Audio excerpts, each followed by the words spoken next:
Sir, ಇವಾಗ ಶಿಕ್ಷಣ ಮಂತ್ರಿಗಳು ಹೇಳ್ತಾ ಇದ್ದಾರೆ ನಾವು ಒಂದೇ ಒಂದು ಸರ್ಕಾರಿ ಶಾಲೆಗಳನ್ನು ಮುಚ್ಚಾಕಲ್ಲ ಅಂತ ಕ್ಲಿಯರ್ ಆಗಿ ಹೇಳ್ತಾ ಇದ್ದಾರೆ. ಅದಾದ್ಮೇಲೂ ಯಾಕೆ ನೀವು ವಿರೋಧ ಮಾಡ್ತಾ ಇದ್ದೀರಾ? ಪ್ರಶ್ನೆ ನೋಡಿ, ಇಲ್ಲಿ ಈಗ ಮಂತ್ರಿಗಳ ಮಾತು ನಿಜ ಅಂತಾದ್ರೆ ಇದು ಮಂತ್ರಿಗಳ ಕೆಳಗೆ ಬರ್ತಕ್ಕಂಥ ಶಿಕ್ಷಣ ಇಲಾಖೆ ಹೊರಡಿಸಿರುವಂತ ಒಂದು ಆರ್ಡರ್.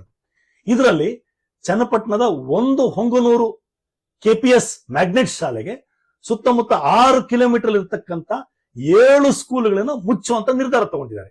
ಇದಕ್ಕೆ ಮಂತ್ರಿಗಳು ಏನು ಉತ್ತರ ಕೊಡ್ತಾರೆ? ಮೊನ್ನೆ ಮಂತ್ರಿಗಳೇನೆ ಹೇಳಿದ್ದೇನು ಅಂದ್ರೆ, ಯಾವ್ಯಾವ ಸರ್ಕಾರಿ ಸ್ಕೂಲ್ ಮುಚ್ಚೋಗತ್ತೆ ಆ ಸ್ಕೂಲ್ ಬಿಲ್ಡಿಂಗ್ ಅನ್ನ ಪಾಲು ಬೀಳಕ್ ಬಿಡಲ್ಲ, ನಾವು ಅದನ್ನ ರಿಜಿಸ್ಟರ್ಡ್ ಸಂಸ್ಥೆಗಳಿಗೆ ಕೊಟ್ಬಿಡ್ತೀವಿ ಅಂತ ಹೇಳ್ತಿದ್ದಾರೆ. ಈಗ ಒಂದೇ ಒಂದು ಸ್ಕೂಲು ಮುಚ್ಚಲ್ಲ ಅಂದ್ರೆ ಈಗ ಈ ಬಿಲ್ಡಿಂಗ್ ಗಳನ್ನ ಯಾರು ಕೊಡ್ತಾರೆ ಆಗಿದ್ರೆ? ಅರೆ, ಮಂತ್ರಿಗಳ ಮಾತೆ ಒಂದಕ್ಕೊಂದು ಕಾಂಟ್ರಾಡಿಕ್ಟರಿ ಆಗಿದೆ ನೋಡಿ. ಈ ಪ್ರಶ್ನೆ ಹಾಗಿದ್ರೆ ಯಾರು ನಮ್ಮನ್ನು ದಾರಿ ತಪ್ಪಿಸ್ತಿದ್ದಾರೆ? ಮಂತ್ರಿಗಳು ದಾರಿ ತಪ್ಪಿಸ್ತಿದ್ದಾರಾ? ಶಿಕ್ಷಣ ಇಲಾಖೆ ದಾರಿ ತಪ್ಪಿಸ್ತಿದ್ದಾರಾ? ಇದಕ್ಕೆ ರಾಜ್ಯ ಸರ್ಕಾರ ಉತ್ತರ ಕೊಡಬೇಕು ಅಂತೇಳಿ ಶಿಕ್ಷಣ ಉಳಿಸಿ ಸಮಿತಿಯಿಂದ ನಾವು ಆಗ್ರಹಿಸ್ತಾ ಇದ್ದೀವಿ.